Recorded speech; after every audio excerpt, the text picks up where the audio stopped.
Outdoor GPS is presented by Fisherman's Marine and Outdoor. Welcome back, everyone. Now, like I mentioned at the beginning of the show, if you are a jet boat outboard motor owner, I don't know if that's the best way to put it, pay attention, right? This is something that you have all been going, good God, I wish I could clear out my intake.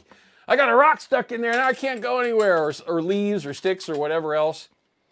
Well, I'm going to introduce you to the Rock Ejector. Now, this is something that I came across here just a few weeks ago, and admittingly, I was a little suspect, right? I was a little like, is that really going to work kind of thing? Look at what this thing does. I know that you can't see it that well yet, but you will. You get a rock stuck in your intake, into your grate, and you're done. Right? Slows you down, if not stops you altogether, leaves, sticks, or whatever else. And you've always had to either trim it up, stop what you're doing, trim it up, get back there, or use a tool, whatever it is, to get everything out of that intake so that you can get back up and running. Well, everybody's had stomp grates on inboards forever, but nothing that we've had for an outboard. Well, here it is. I'm serious. This is unbelievable. Some of the videos that Jim has put together to show how this works is very, very interesting. You're going to want to go check those out. But right now, let's go ahead and bring in Jim Schultz. He's the owner, the inventor of the Rock Ejector. Jim, how you doing this morning, sir? I'm doing great. Thanks, Owen. How are you? I'm doing good. And I'm super, super enthralled with your product, the Rock Ejector. Being someone that has never owned but one boat in my life out of many that was not a jet. They're all been outboard jets. And this has been a problem that we've had forever. When you get a rock or leaves or sticks in that intake, you're done. You need to get it out before you can be up and running. So I got to ask the question. For a guy that lives in Missouri for the right people, what made you decide to invent such a very ingenious system? Well, first, I want to thank you for having me on the show today. I appreciate it. Of course. Well, you know, gosh, as everybody with a jet boat knows, that intake clogs are a big problem. And of course, I've had the same problem, and we've got a lot of small rivers and streams here in Missouri.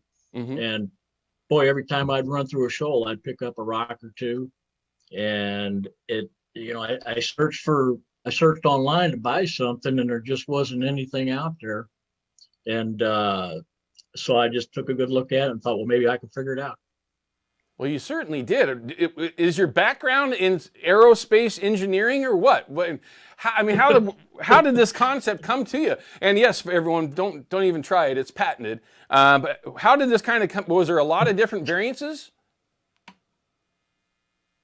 Well, I actually do have an engineering background, and I've worked in the sheet metal industry, machine tool industry, and so I did have a little experience there, which helped. I also had input from a couple buddies of mine, which helped greatly. Sure. And I just went through prototype after prototype testing until I got what I thought was a pretty good design, and beat up my boat pretty good a couple times, testing. I wanted to make sure the performance was going to stay the same, as the regular grill bars. And so when I got to the point where I applied for the patent, and I figured there might be a few other people out there that would like to have one. So yeah, now I'm selling them. Got the Facebook page and the website. Sir, really, I'm overly honest in a lot of ways sometimes, right? I was very skeptical, Jim, before I've seen the video and everything else, and being as much experience as I have with jet motors, especially outboards, I was a little skeptical. How is it going to take the abuse? Is it going to change the performance? Because if you change how that water comes into the intake, it will change how your boat runs, right? I mean, if you have any experience with a jet boat, you get one rock in there, it changes how that water gets into the pump itself, and you don't have the power, right? So any variant can really be detrimental to the performance. In this design, Jim, do you notice any performance lag or loss? No, there really isn't. It depends on your motor size. And what you have there is a large intake, and typically that large, and I'll just talk about Mercury's for a minute. Sure. A Mercury 6040 all the way up to a Mercury 150, 105 has a large. Correct. And so on a 6040, that intake is a little bit oversized. Okay, so because it is oversized, my mechanism actually makes that opening just a little bit smaller. But because on a 6040 it's oversized, it works fine, and it works fine all the way up to a 115/80. When you get to a 150, 105, I make a slight modification in the way when we weld those together, and I go over this with all the boat owners beforehand to make sure that they know just what we're doing to keep their performance and speed up. We make a slight modification to the intake, and I build that grill bar assembly a little bit different, and we get back anything that might have been lost. Gotcha. Well, and I wouldn't expect, that's what most of us have over here, Jim. So the majority of the jet motors that we have, our outboard jet motors in particular, of course, are 200 horsepower and above, up to 300 horsepower jets. Tiller handle a lot of them. So they all run the oversized, which we would call the P pump. Again, from California pumps, everyone, or California jet pumps, which is where all these come from. Next question I got to ask, or at least an observation. The material that you're using, stainless steel, gets right here to the heel of this intake. That's actually an advantage. That's where I busted most of my shoes, is blowing the heel off, either wherever I'm at, on rocks or whatever it is. This little piece of stainless steel that's back here, is that just was that a design issue, or is that something that you were thinking about to protect that back end of the shoe? Well, not initially, but once I got through the prototypes phase, I realized that this is also going to add heel protection to those intakes, because, like you're saying, typically when you hit a rock, it's on the heel and you blow out the corner of your intake. Well, this here, this is added protection for your intake as well. It covers the whole thing, everyone, and I know that you've probably seen this, but give me a shot with that Oregon Tackle Tech Cam, please. You can see the size of that. When we come back from this break, we'll break down that a little bit more. Stick with us, everyone. We've got Jim Schultz from the Rock Ejector.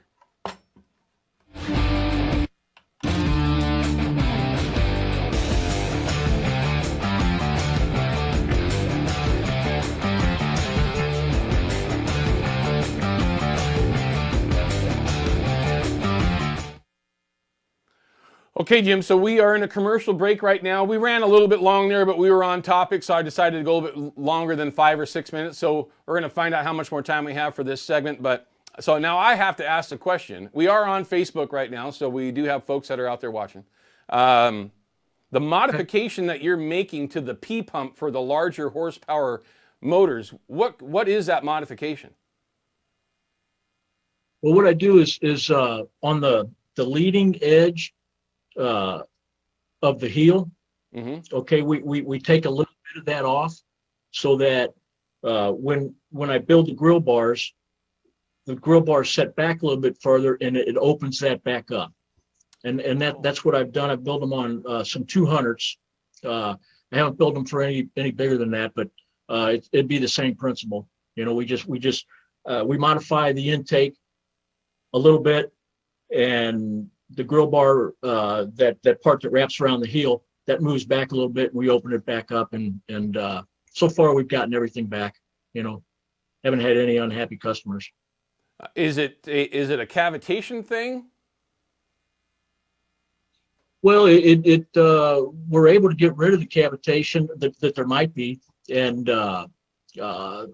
performance speed wise, we haven't seen any maybe a mile an hour, mile and a half.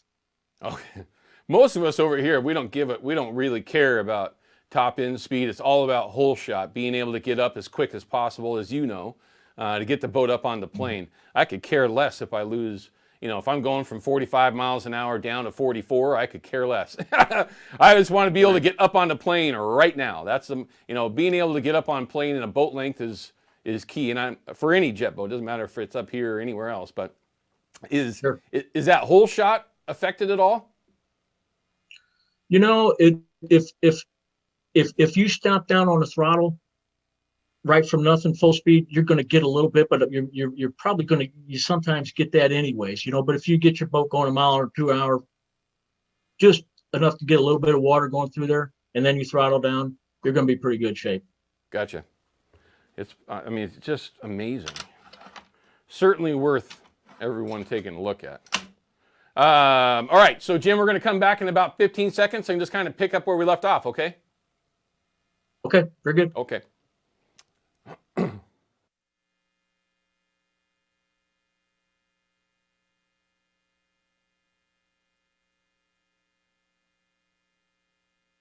Outdoor GPS is presented by Fisherman's Marine and Outdoor.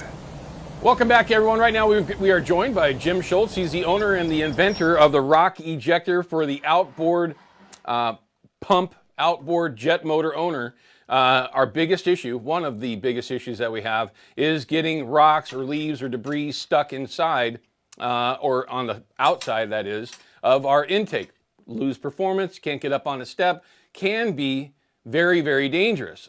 I've been in that situation on many occasions where I'm staring at whitewater without the power. Very, very dangerous. So it is a way that you can get your intake cleared quickly. Now, you had also mentioned, I believe it was yesterday, that if you were to draw leaves and other things into your intake, or at least into the grate, by putting the motor into reverse, by locking your reverse trap down, giving it a little bit of throttle helps blow that jet wash right down the backside of the rock ejector itself, and can help get that grass or the leaves and other lighter debris out of there. Is that correct? Yeah, it is. It really helps a lot. You know, and you guys can look at your boats, you know, that reverse gate swings up and it actually pushes that water right down to the backside of the intake. And if you throttle up a little bit and open and close it, you can generally get leaves and debris cleared out of there pretty good. Now, as far as this original design or your concept originally, this is for, I'm going by the name, Rock Ejector, was to get rocks that get stuck in the grate out of there. That was the primary reason for the design, or for the invention, I should say. Yeah, pretty much. You know, but yeah, leaves are always an issue. You know, and of course in the fall, you know, for a certain period of time. I mean, I just stayed off the river. Right. You know, but now with this, you know, I don't even think about it. I just go out and you know, pretty well take care of anything that gets in there. With rocks, you know, rocks are different, and typically you'll know if you have a rock or leaves in there. You know, if you run through a shoal, up a rock or two, you probably don't want to open and close it while you're running, because that rock will get drawn up into the pump and it'll scar up your liner or get hung up on the way out. So if you suspect it's a rock or two, drop it down into neutral, open and close it a few times, and it should fall out, and then you can just get going right again. Very good. It definitely, Jim kind of nailed it right on the spot. Remember, everyone, with an outboard jet, or any jet, you put it in neutral, well, it's still drawing water, right? All it does is on that reverse trap, it splits it when you're putting it into reverse, or excuse me, into neutral. It just splits that force that's coming from the jet and just gives you a 50-50 forward, 50-50 reverse, and that's your neutral. You're still drawing water in, but at an idle, you know, you're not drawing nearly the amount of water. And you make a very good point. If you were to try to do that when you were still under throttle, you're just going to suck the rock right up into your intake and damage, again, your liner or your impeller, which can be obviously problematic, everyone. So you would still, if you knew that was the situation, a rock, you lost your power, you would still want to stop. If you didn't have to shut off your motor, that'd be a great thing, but kill the motor, operate the rock ejector, get that rock out of there, and move on.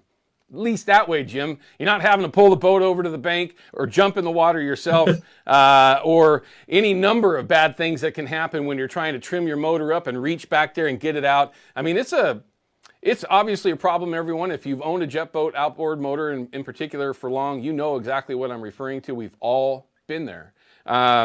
And Jim, from what I understand by looking at some of the videos that are online on your Facebook page and your website, it's pretty simple to install.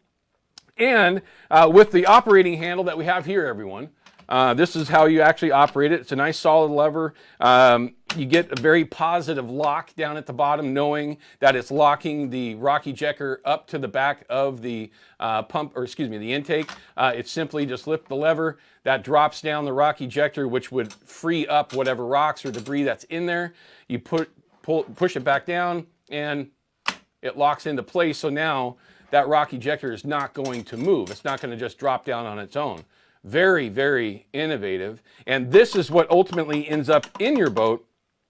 Give me another shot with that if you can. Is just this little box that has the lever in there. This is what would ultimately end up in your boat, somewhere by your motor, someplace that's readily accessible that you can get to. Now, most of us over here, Jim, like you in Missouri, from what I understand, most of us are running tiller handle motors, but some are obviously running forward helm or helmed boats as well. And you can run a cable all the way up to that far into the front of the boat as well, can't you?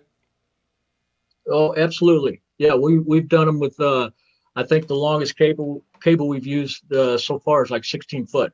So wow. Yeah, ideally you put that right near your helm, wherever your console is, and that way you can work it, without leaving leaving the helm. And if you have a tiller handle, you can mount it on the transom right back there, right near where you're sitting. So it's easily accessible. Now, everyone, Jim, what's the easiest way for folks to find more information about the rock ejector? Is it your Facebook page, website, both? What would be the best way for them to get more info?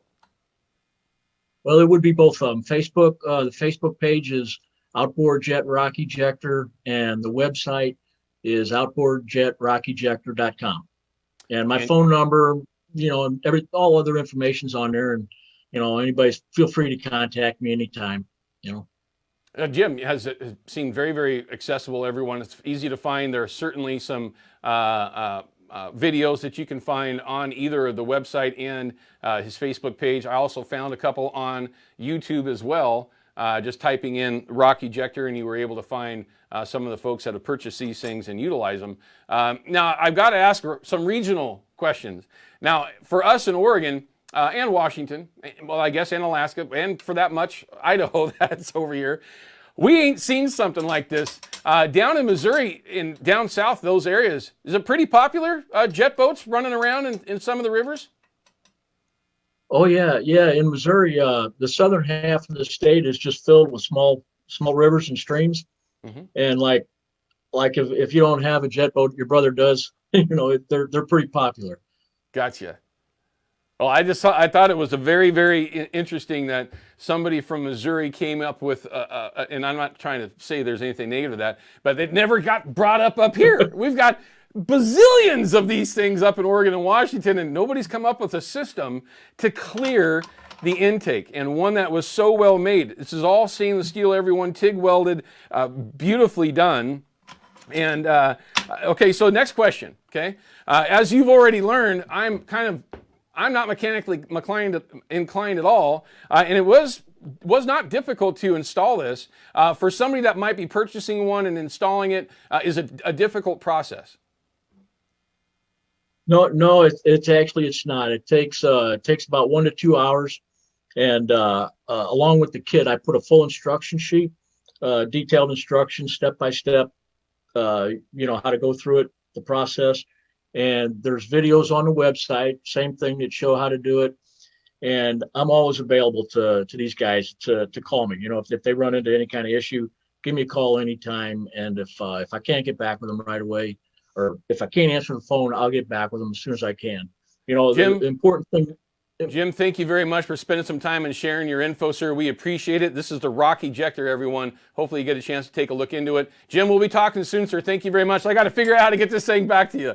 We'll talk soon, sir. Thank you. We'll talk about that. And hey, Owen, I really appreciate you giving me a chance to show this up in your area. Thank you, Jim. Not a problem at all.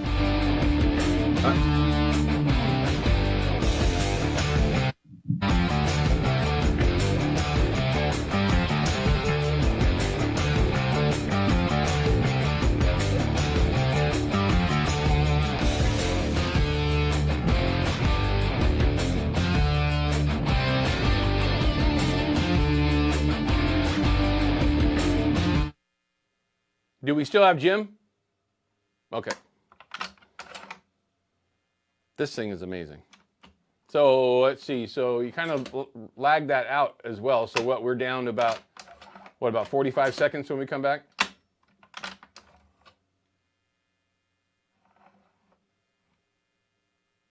Okay. Yeah, that is a request that you can make too.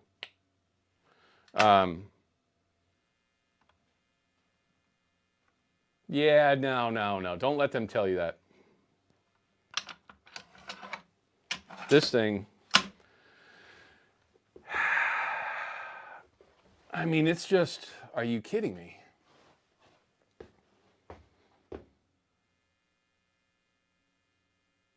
I mean, I know I never would have been able to come up with it. I mean, so it's not like I'm saying, oh man, why couldn't I come up with it? But wow. And he's a very smart man. Every single component on here has a patent on it, patent number. Smart. But yeah.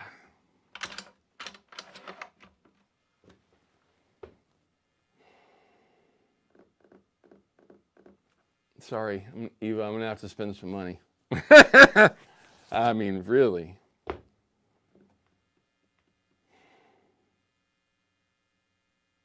What's interesting though, for if you like to go from one boat to the next boat every few years or whatever it happens to be, if you didn't destroy your shoe, you could just take it with you. It just attaches at the bottom of the pump, the housing, you know, right where the two come together, and then you're just pulling the pin for the grate. It's pretty darn simple. Anyway.